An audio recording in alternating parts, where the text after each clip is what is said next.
1944 இரண்டாவது உலகப் போர் இதெல்லாமே முடிஞ்சு ஓரளவு எல்லாருமே செட்டில் ஆகி நிக்கும்போது தான் ஏகப்பட்ட பிரச்சனைகள்ல டாலர் அப்படிங்கறத அறிமுகம் பண்றாங்க.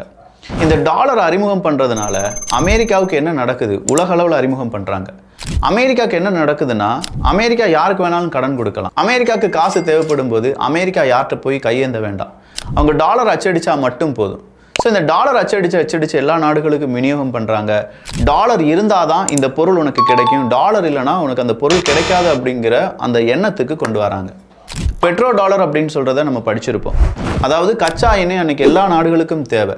அவங்களுடைய இராணுவ கட்டமைப்புக்கு, அவங்களுடைய தொழில் புரட்சிக்கு, அவங்களுடைய வெண்மை புரட்சிக்கு, இப்படின்னு சொல்கிற பல புரட்சிகள் ஒவ்வொரு நாடும் ஏற்பாடு செய்தாலும் அந்த நாடுகளுக்கு கச்சா எண்ணெய் அப்படிங்கிறது ரொம்பவே தேவைப்பட்டுச்சு.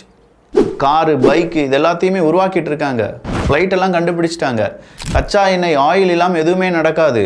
அடுத்ததாக எலக்ட்ரிசிட்டி, கச்சா எண்ணெய் இல்லாமல் எதுவுமே நடக்காது அப்படின்னு சொல்கிற அளவுக்கு எல்லாம் வந்த பிறகு தான் கச்சா எண்ணெயை நீ டாலரை கொடுத்து தான் வாங்கணும் அப்படின்னு சொல்கிற ஒரு முனைப்புடன் இதை செயல்படுத்த ஆரம்பித்தாங்க. அரபுலக நாடுகளுக்கு தேவையான கேரண்டி, செக்யூரிட்டி கேரண்டியை நான் உனக்கு தரேன். எப்படி உக்ரைனுக்கு இப்போ செக்யூரிட்டி கேரண்டியை சில நாடுகள் சேர்ந்து கொடுக்க போகிறாங்களோ, அதே மாதிரி அரபுலக நாடுகளுக்கு செக்யூரிட்டி கேரண்டியை நான் உனக்கு தரேன். அதுக்கு பதிலாக நீ என்ன செய்? ட்ரேடு நடத்துறதெல்லாம் நீ இந்த டாலர் வச்சு தான் செய்யணும் அப்படின்னு சொல்கிற எழுதப்படாத விதி அப்படிங்கிறது அமல்படுத்தப்படுது.